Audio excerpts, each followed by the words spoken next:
Hi, everybody. I'm Butch Stearns of the Pulse Network. And I'm Scott Lewer of Digital Clarity Group. And welcome to another edition of CMS-Connected. It is the web content management industry's only news commentary show. How you doing, Scott? I'm doing good, Butch. How are you? Yeah, I'm doing excellent. I'm excited about this show, mainly because of the topic, marketing above the noise. Yeah. And when it pertains to the CMS space and to the audience of this show, what are we talking about here? Because marketing gets confusing today. There are all kinds of solutions out there. That's right. We're talking about tying it in to your tools, aren't we? We're talking about tying it into your tools. We're talking about that noise getting louder and louder. And it's not just all coming from marketers. It's coming from the people, from the consumers who are talking to each other as well.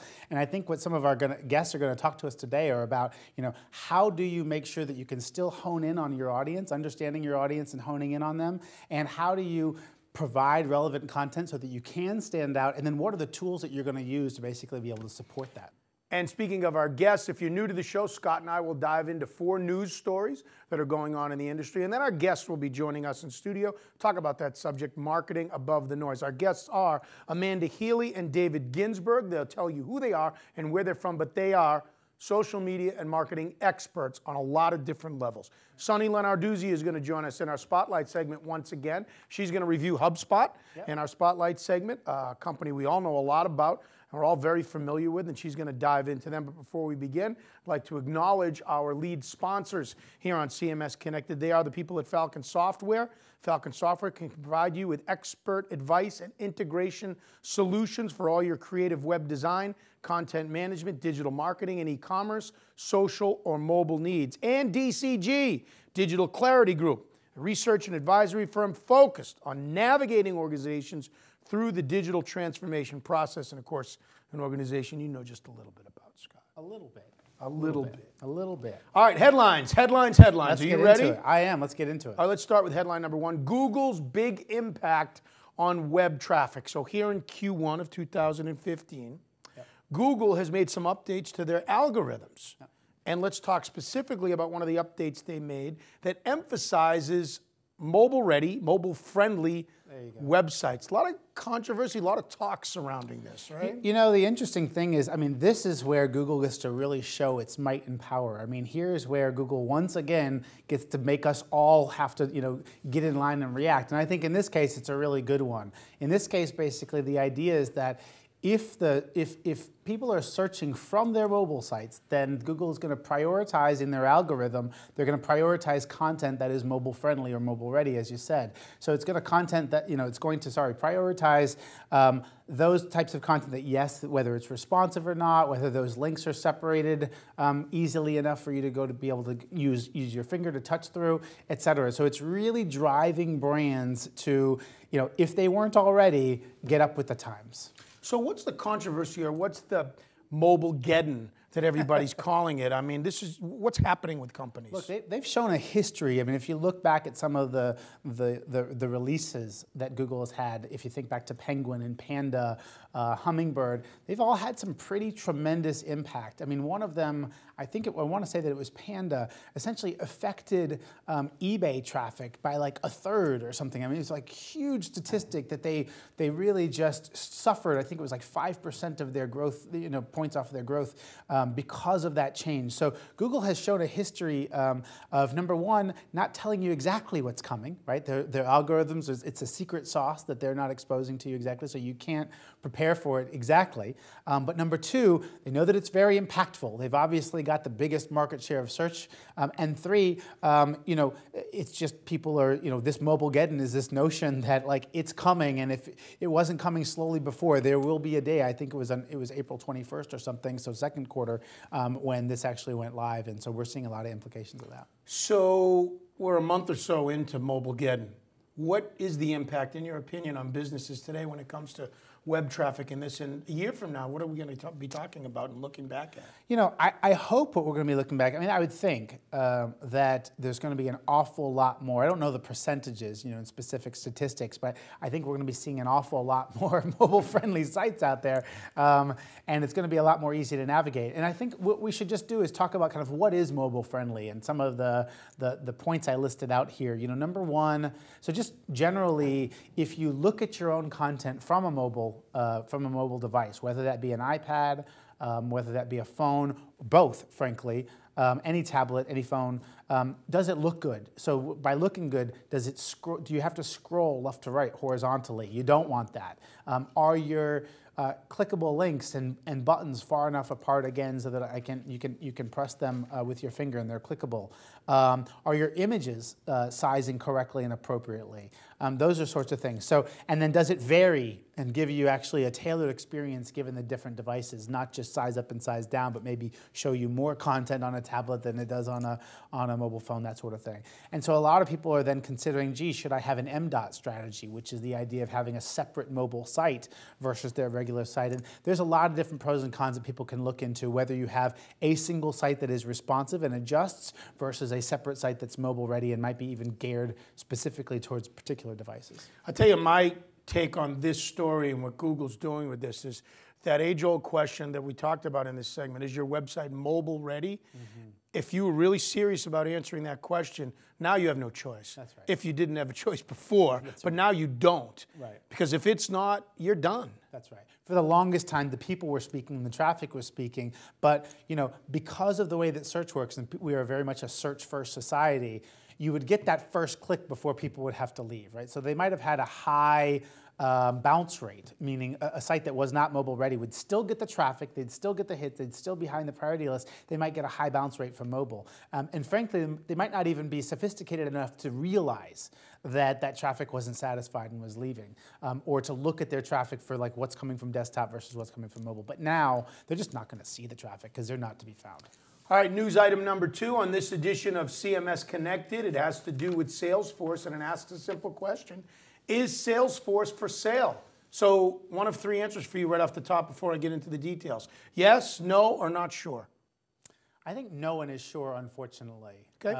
But I think we can talk about some motivations for why they might be. All right, let's get into the details. Bloomberg reporting, specifically reporters Alex Sherman and Corey Johnson, noting that Salesforce is apparently, quote, working with financial advisors to help it field takeover offers after being approached by a potential acquirer. According to the report, it is still not decided who is going to take over Salesforce, but if it happens, this will be the largest acquisition in software industry. I guess the first question is, play reporter on this. Mm-hmm. Where's the smoke here? Is there fire behind the smoke is the question, but where's the smoke here that Salesforce might be getting ready to be acquired? And the reason why, by the way, the only answer is can be not sure is because even Salesforce is not sure. They did not, no one is proclaiming that they went and put together a term sheet and then went out and, as many times acquisitions, they take place that way because they're shopping themselves around.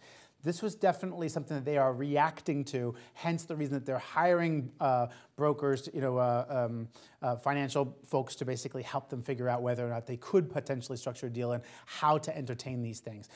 So, where there's smoke, there's fire. I think it's right that there's certainly, first of all, we're only talking about 4 or 5 possible candidates for the hires. This would be, regardless of who buys them, at $49 billion market cap, this would be the biggest. DCG is not equipped to buy Salesforce if you wanted to? Give me a couple of years. Right now, no. Good answer. But thanks. But, so this would be the biggest software sale. You might have said that already. So therefore, that puts them in, this is Microsoft potential, this is Oracle potential, this is SAP.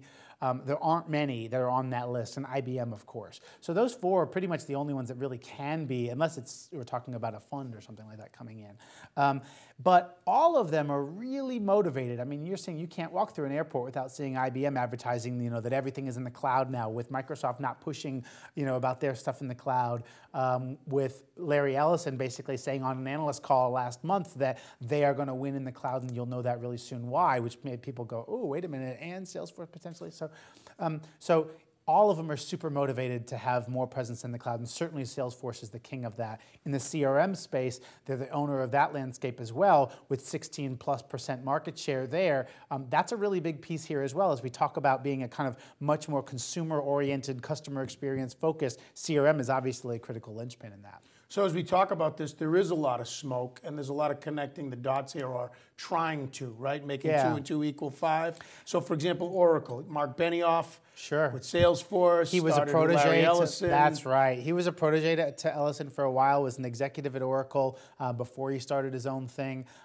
You know, look. One question is, what would the motivation of a Mark Benioff, a guy who's a huge personality? I mean, gigantic personality out there, much like a Larry Ellison. What would motivate him to even allow himself to be bought? Obviously, he doesn't need the money, and I think it would only be to basically be at the helm of one of these other bigger companies, right? So Larry Ellison has notably been trying to take more of a back seat as he's allowed new CEOs to come in, and he's having a hard time, I think, letting go as he's sitting there in the chairman role. But someone like a Benioff, who he trusted and who was his protege, could potentially come in with a deal structured where he's going to take over Oracle. I mean, that's the only other reason I can think of that Benioff would, unless he just wants to ride off into the sunset on his boat or something. Well, let's finish by asking you a follow-up question to that. Obviously, from an SAP, Microsoft, to Oracle perspective, it's pretty obvious the value of Salesforce and what that could do to make your platform and solutions more robust. But from a Salesforce perspective, do they need to be acquired? I mean, obviously companies would want to, but do they need to? Well, so, you know, there actually is this notion that potentially, yes. They have not shown the ability to really show they've shown the growth in revenue, but they've not shown the profit margins that many say they should. And they're having a real, I think, struggle with that, which is how do they get themselves to the point of being really profitable? And what they've basically told to the market for a very long time is, listen, we've got to spend the money constantly. We've got to make all these acquisitions. We've got to do all this to kind of basically grow this whole thing up. And then with the notion of the cloud and all of that we'll be able to essentially, our margins will come into place. That story has been fairly well received for a long time, but there's going to be a point where they have to actually turn to the black, and I don't think that there's any time in the near future that could happen. So this could be his way out of that, number one. And then, number two, like I say, he could just want to move on. News item number 3 here on this edition of CMS Connected has to do with an FBI warning, and in all seriousness here, a terrorism warning. 9/11 taught us that terrorism is everywhere. A decade later, we're talking about threats to our existence, to our freedom, now through the internet. I mean, terrorists are savvy. So this is an FBI warning, Scott, that was issued a few weeks ago that widely used content management system WordPress is vulnerable to terrorism attacks by individuals sympathetic to extremist groups. A lot of different ways to go with this. What's your overall take on that? Yeah, I think to the point that you made at the outset, first of all, it's just sad that we're in this place. It really stinks that we have to have this at the top of our mind all the time. But I think the biggest thing for me is, look, these for the FBI to come and step in, there's a real specific threat, right? I mean, there's something that they have seen happen. They've seen activity around this, and so this is real. Number two is that I think it's a super threat because there's an awful lot of businesses, private, smaller businesses and larger businesses who are using WordPress that, it can be used as a gateway into their environment, and so. It is so popular, it would be basically the target of something like that because it's like 60% of the internet or some crazy percentage number. And I think it's extremely vulnerable, not because of WordPress, the platform, as much as because of the ecosystem around it of hundreds of thousands of plugins that are around. Each one of them can individually be vulnerable, and if people are not patching those and updating those as they should be, then they're very vulnerable for something like this. Well, as the story says, the main vulnerability, or as the FBI points out, lies with unpatched system plugins, which has been an ongoing problem. Always. That has plagued WordPress users for some time. You made the point before to me, if you go open source, that's the real risk here. You're taking management of this into your own hands, which makes you extremely vulnerable, because now you got to be a watchdog on that too. Yeah, and I don't want to say that open source is more risky. What I'm saying is that there's a serious responsibility that goes along with making the shift to open source. It becomes your burden to bear, right? In the case of a proprietary system, typically you're not making these patches yourself. The company is responding to that. The open source folks would like to say that they're doing so slower than the large ecosystem of potential of an environment of community would be in an open source world, but really you're taking that on your own hands. And here's the challenge I think that people don't often even look at is it's not like all these patches are ready that I can just go click that little update to current on my plugin. Many of the plugins are managed by some mom and pop or small, one person who built it when he was in his last job and has now moved on, and it's not being updated, and you still have it, and it was fine and sufficed before, but there is no patch and there is no update for you to actually even use, and then you've got to go find an alternative plugin to do the same thing for you. So this is not just like they're all readily there and you're just not updating. This is actually, are the plugin owners updating their plugins? For our fourth and final story here on, again, 3, 2, 1. For our fourth and final news item on this edition of CMS Connected, Scott, we talk about the latest enterprise content management company that's jumping into web content management, and this is Lexmark muscling into the WCM space. Right. What's significant about this to you? Yeah, I think a few things. Number one is that it's funny that WCM is still desirable, right? I think it's been the story for a really long time. It's been a part of the talk of the acquisition space, and it's still going and thriving today because people really are using it as the center of their digital marketing strategy. I think, too, though, is we should talk about some cautions as it relates to this, because there are plenty of other kind of folks who preceded Lexmark in this who were very kind of similar in nature, where they were coming from the enterprise content management space and thought that web content management was just another type of content to manage, and they've since evacuated or abandoned rather those strategies. You can name specifically EMC bringing in Documentum, who themselves were a document management company, had a kind of a pseudo WCM for a while. They were trying to sell it off as WCM, and they basically abandoned that. And most recently, we talked about a couple of months ago, SharePoint as a popular enterprise content management platform, basically thought they could do web content management well, and they ended up abandoning it. Why didn't they? Why did the others fail, or why didn't it work for them? I think it's a very, look, the thing that's positive about this will be the way that I answer your question, is that at least they didn't go try to build it, right? I think at least they took a product that's shown some success and shown some traction in the market, working with a team that's shown some traction in the market, and they said, let's go bring that on. And as long as they continue to give it the feeding and nurturing, and frankly what that means is money, to continue to innovate, where when we've looked at like an Oracle making these acquisitions, or IBM's or OpenText and things in the past, they haven't exactly done a whole lot to try to, they kind of thought once we buy it, okay, now we've got the strategy, and they didn't continue to foster innovation there, and they tended to kind of die off. Hopefully this being kind of managed by a separate group, coming in with talent that's around that, it will be able to be managed as a separate unit. So let me read a statement in this story and tell me your reaction to the statement. As a little more history on this, Lexmark was a company formerly known as Perceptive. Yeah. They've entered into this space. They have a technology partnership with Jadu now. Yeah. Right? Okay. While the two, by the way, LES, or Lexmark Enterprise Software, which is this part of Lexmark, is the former Perceptive. It's not all of Lexmark. That's a okay, got it. While they've always had a strong enterprise content management product, here's the statement. The addition of WCM into the mix will give it the oomph factor that should make Gartner analysts pay attention. Will it? Yeah. I'm going to say yes, a little bit, but not for good reason. Really?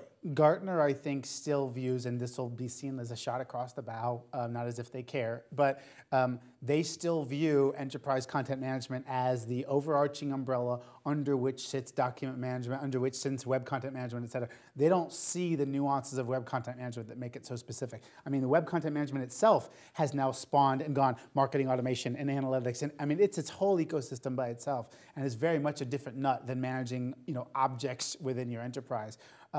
But because of their view, Gartner's view of what ECM is and its relationship to WCM, they would go, oh yes, you just checked a box for us in that mindset, in that paradigm. I don't think, though, that that's right or that's accurate, and we're not seeing companies go and buy and adopt web content management systems from ECM companies because they need both from the same, or for any really very relevant reason other than that's the Gartner lens through which they look. Those are headlines here on this edition of CMS Connected. I'm Butch Stearns of the Pulse Network. Coming up next, marketing above the noise. There's all that noise out there. How do companies market above that noise? Amanda Healy and David Ginsberg joining us in studio. Butch Stearns, Scott Lewer. You are watching CMS Connected.